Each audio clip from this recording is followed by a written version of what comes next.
అయ్యో ఎంత ఘోరం జరిగిపోయింది. చిలక గోరింకలా ఉంటారని తల్లిదండ్రులు ఆశపడ్డి మొన్ననే పెళ్లి చేశారు. వారి పెళ్లిని ఇరు కుటుంబాల సభ్యులు చాలా అంగరంగ వైభవంగా చేశారు. కుమార్తె ఏమాత్రం తక్కువ కావొద్దని కట్న కానుకలు కూడా భారీగా అప్పచెప్పారు.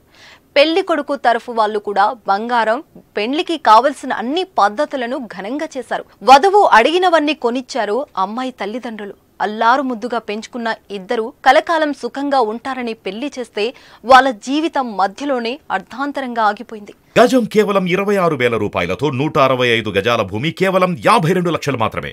భార్య మృతి చెందిందనే భయంలో భర్త కూడా విషం తాగి మృతి చెందడంతో ఇరు కుటుంబాలు కన్నీరు మున్నీరుగా విలిపిస్తున్నారు. ఈ ఘటన ఆదిలాబాద్ జిల్లాలో చోటు చేసుకుంది. పోలీసులు కుటుంబ సభ్యులు తెలిపిన వివరాల ప్రకారం పల్లవి, విజయ్కి 8 నెలల క్రితం పెద్దల సమక్షంలో వివాహం జరిగింది. అయితే ఇటీవల సంక్రాంతి పండుగకు పుట్టింటికి వెళ్లిన పల్లవి తిరిగి నిన్న మధ్యాహ్నం కోలహారికి వచ్చింది. ఆ సమయంలో కుటుంబ సభ్యులందరూ వ్యవసాయ క్షేత్రంలో ఉన్నారు.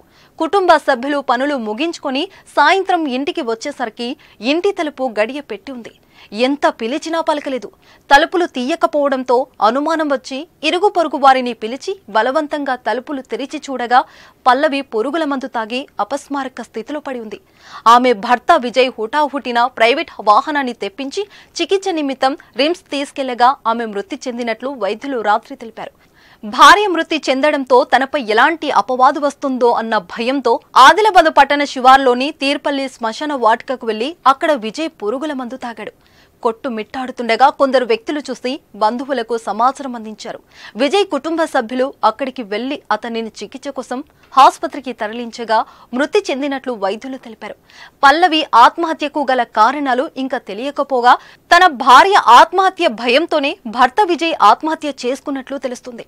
శనివారం ఆదిలాబాద్ రిమ్స్ లో పంచనామా అనంతరం పోలీసులు కేసు నమోదు చేసుకుని దర్యాప్తు చేస్తున్నారు.